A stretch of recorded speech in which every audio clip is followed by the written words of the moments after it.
Eis a serva do Senhor, eis a serva do Senhor, que em mim venha cumprir-se, que em mim venha cumprir-se tudo quanto me dissestes, tudo quanto me dissestes. Aleluia, aleluia, aleluia, aleluia.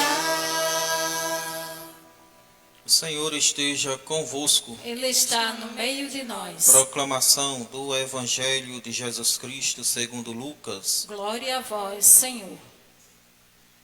Naquele tempo, o anjo Gabriel foi enviado por Deus a uma cidade da Galileia chamada Nazaré, a uma virgem prometida em casamento a um homem chamado José. Ele era descendente de Davi, e o nome da virgem era Maria. O anjo entrou onde ela estava e disse: Alegra-te, cheia de graça, o Senhor está contigo. Maria ficou perturbada com essas palavras e começou a pensar qual seria o significado da saudação.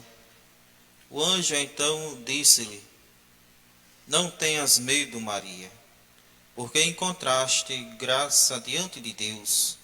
Eis que conceberás e darás à luz um filho, a quem porás o nome de Jesus. Ele será grande, será chamado Filho do Altíssimo. E o Senhor Deus lhe dará o trono de seu pai Davi. Ele reinará para sempre sobre os descendentes de Jacó, e o seu reino não terá fim.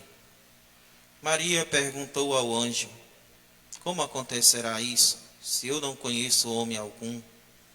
O anjo respondeu: O Espírito virá sobre ti, e o poder do Altíssimo te cobrirá com sua sombra.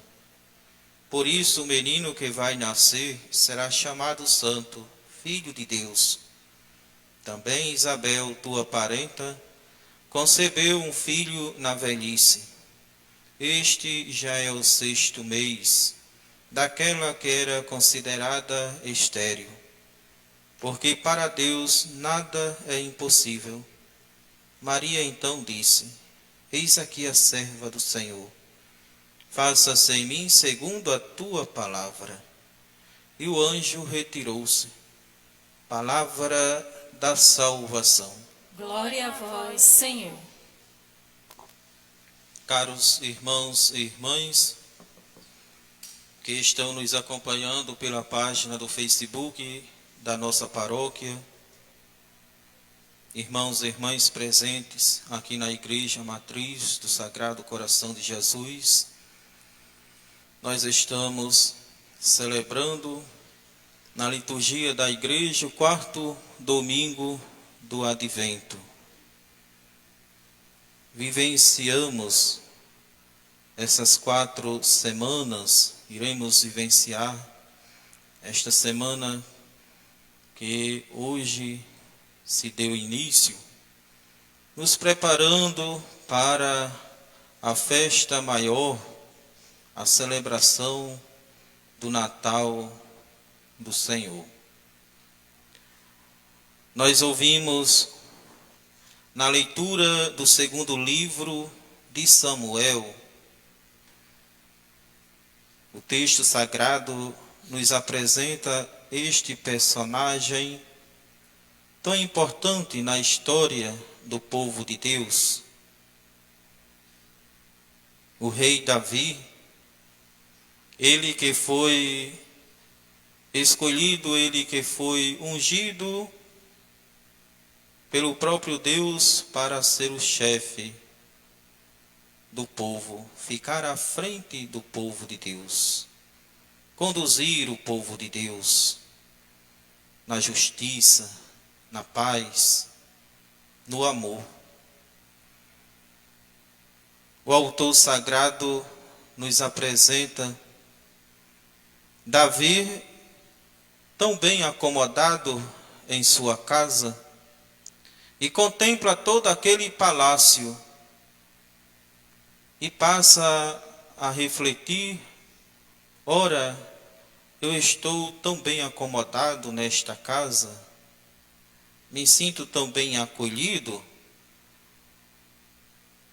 neste palácio, e a tenda e a arca de Deus em uma simples tenda.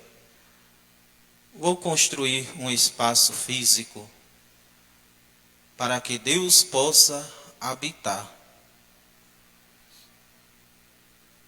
Davi partilhava este pensamento com o profeta Natã, e o profeta orientava: fazes o que o teu coração ordena.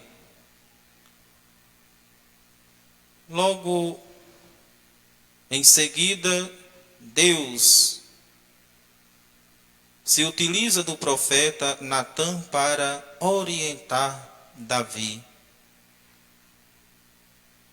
E passava para Davi esta mensagem: ora, fui eu que te tirei do meio do pastoreio, do meio das ovelhas.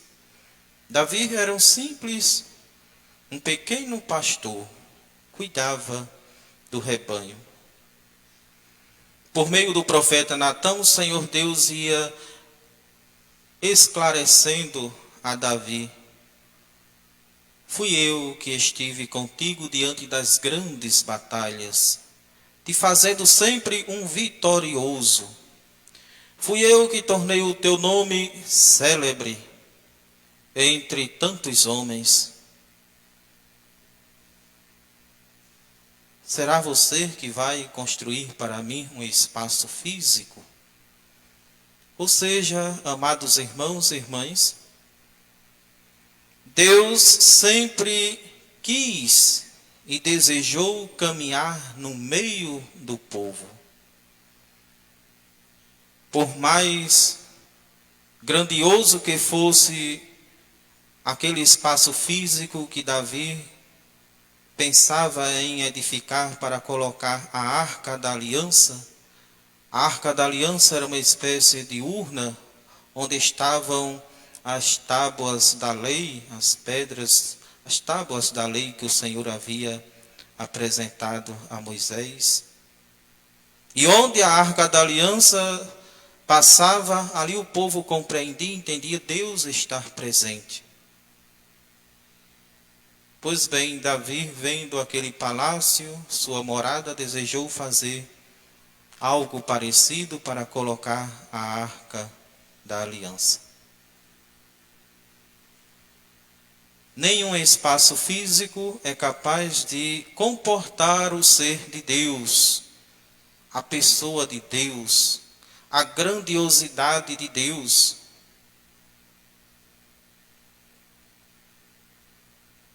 Deus sempre desejou habitar no coração de cada ser humano.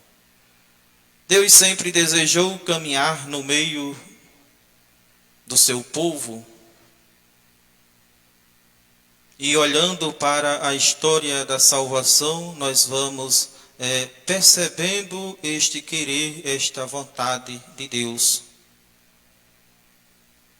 de estar presente no meio do seu povo.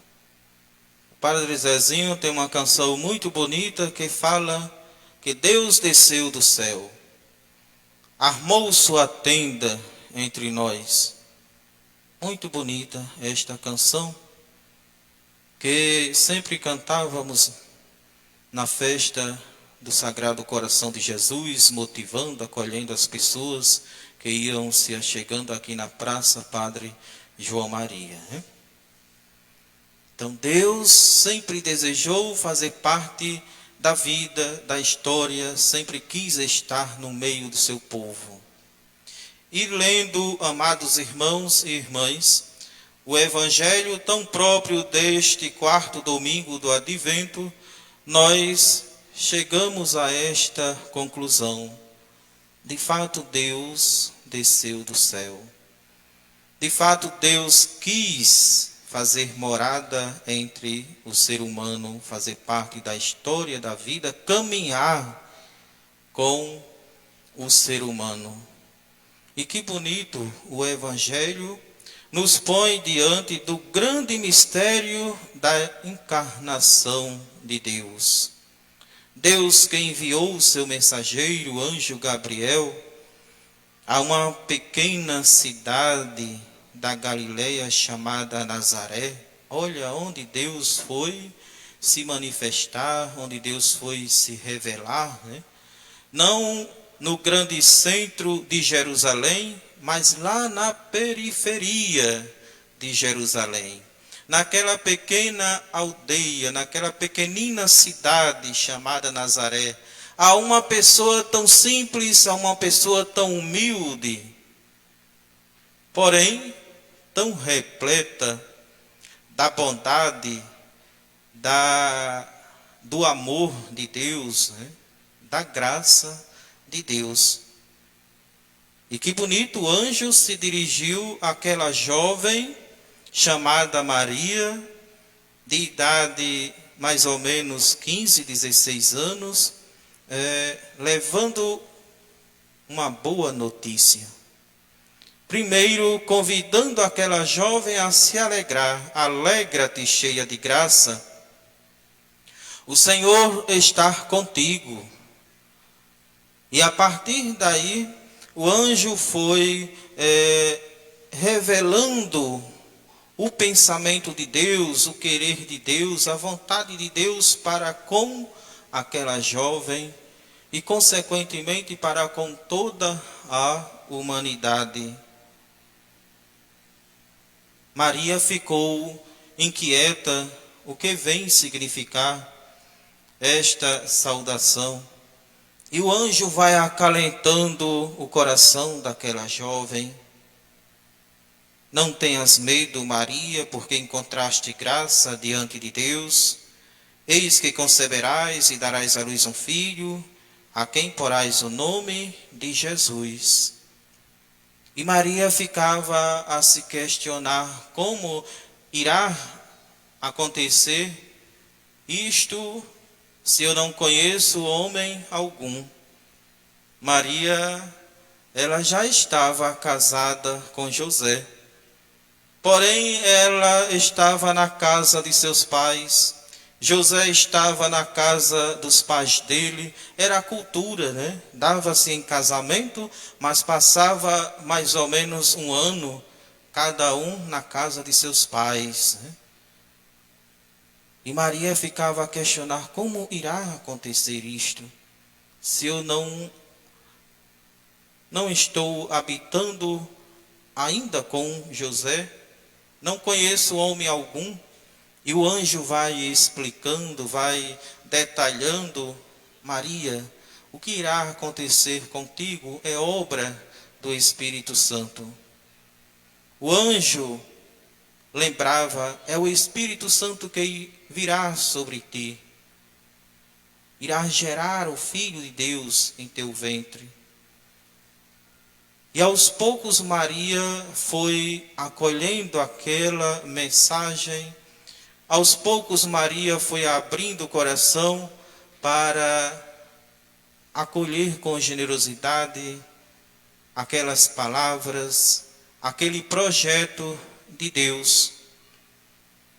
Nos diz um escritor cristão que quando Maria estava para dar a resposta, o céu e a terra pararam. Os anjos ficaram naquela expectativa, a terra também, como que, o que será que vai brotar dos lábios? Qual será a resposta que Maria vai dar? E que bonito, amados irmãos e irmãs, aquele suspense teve o fim, quando Maria, de maneira tão espontânea e generosa, falou: eis aqui a serva do Senhor, faça-se em mim segundo a tua palavra. Quanta alegria nos céus, quanta alegria em toda a criação, quanta alegria na terra, porque uma pessoa muito especial, e como nos leva a pensar as Sagradas Escrituras, o próprio Deus havia escolhida aquela jovem para ser a mãe do Salvador. Havia preparado o coração daquela jovem para que ela pudesse dar o seu sim de maneira generosa ao projeto de salvação. Vejam, amados irmãos e irmãs, Deus contando com o ser humano, contou com aquela jovem. Vejam quanta disponibilidade e abertura de espírito da parte daquela jovem chamada Maria, de Nossa Senhora. Quanta abertura da parte de Nossa Senhora em acolher o projeto de Deus, em colaborar para que a salvação chegasse ao ser humano, chegasse a todos nós. Que sim, generoso, Maria, Nossa Senhora, ofereceu a Deus. Maria passa a ser entendida, compreendida como a arca da aliança. Aquela que, com o seu sim, começou a gerar o Filho de Deus no ventre. O Filho de Deus, o verdadeiro templo. Mais adiante, em sua caminhada missionária, Jesus falava às autoridades: destruí este templo e ele será reerguido em 3 dias. Falando do seu próprio ser, falando do seu próprio corpo. Nós, amados irmãos e irmãs, somos templo do Espírito Santo de Deus. É neste templo que Deus deseja e quer fazer morada, deseja e quer habitar. Olhando para a bela atitude de Maria, de Nossa Senhora, todos nós somos convidados a nos colocar como colaboradores de Deus, para que as graças, as bênçãos de Deus sejam oferecidas a cada um e a todos, por meio de nós, que vamos nos colocando como meros instrumentos. Louvado seja nosso Senhor Jesus Cristo, para sempre seja louvado.